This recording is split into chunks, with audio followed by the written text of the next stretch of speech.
조금 전에 당대표 권한대행의 자격으로 민주당 이재명 대표를 만나고 왔습니다. 공개 발언 및 비공개 때 논의한 사항은 바로 뉴스에 뜨고 있으니까 참조해 주시면 고맙겠습니다. 저는 한독수 대통령 권한대행, 최상목 이주호 부총리, 국무위원들을 만나 중요한 국정 현안들을 차질 없이 추진하도록 행정부가 중심을 잡아줄 것을 요청하고 있습니다. 대통령 탄핵이 가결되어도 입법부, 행정부, 사법부는 제 기능을 다해야 합니다. 마지막 순간까지 여당으로서의 책임감을 잃어서는 안 됩니다. 당정 간, 여야 간의 긴밀한 소통을 통해서 단 한치의 국정 공백도 발생하지 않도록 최선의 노력을 다하겠습니다. 헌법 제66조에 따르면 대통령은 헌정수의 책무가 있습니다. 대통령 권한대행의 권한 행사 범위는 바로 헌정수호의 책무를 그 본질로 합니다.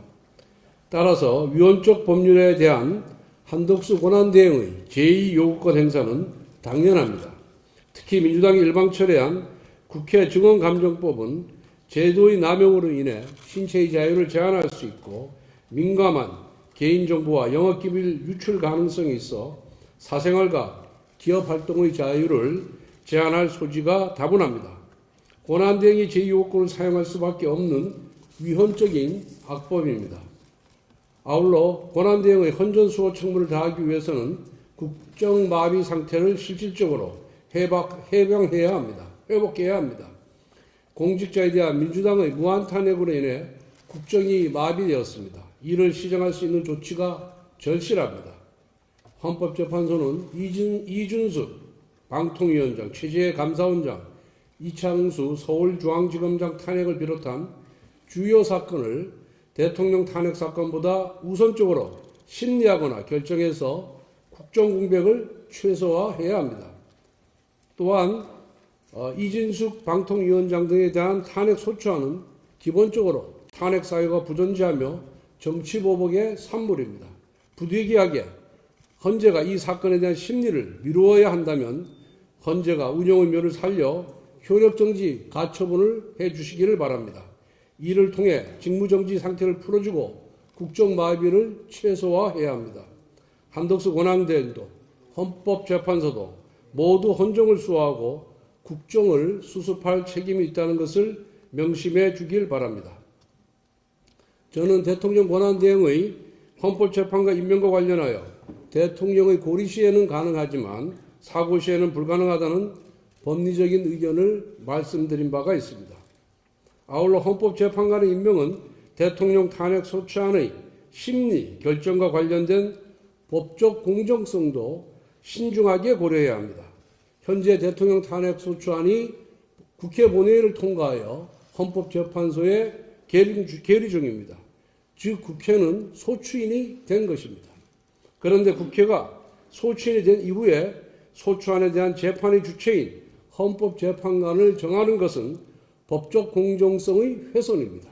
왜냐하면 우리 법은 소추와 재판을 엄격하게 분리하고 있기 때문입니다.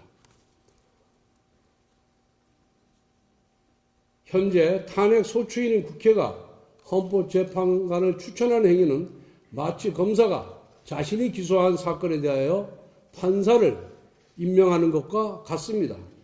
즉 소추와 재판의 분리라는 원칙에 위배되는 것입니다. 또한 이와 관련해서는 선례가 있습니다.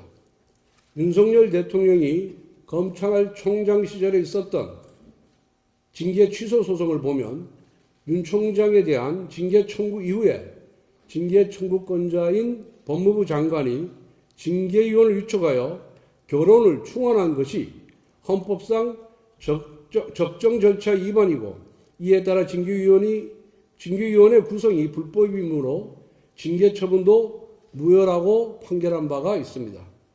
서울고등법원 2021루 65721호 65,721호 사건입니다.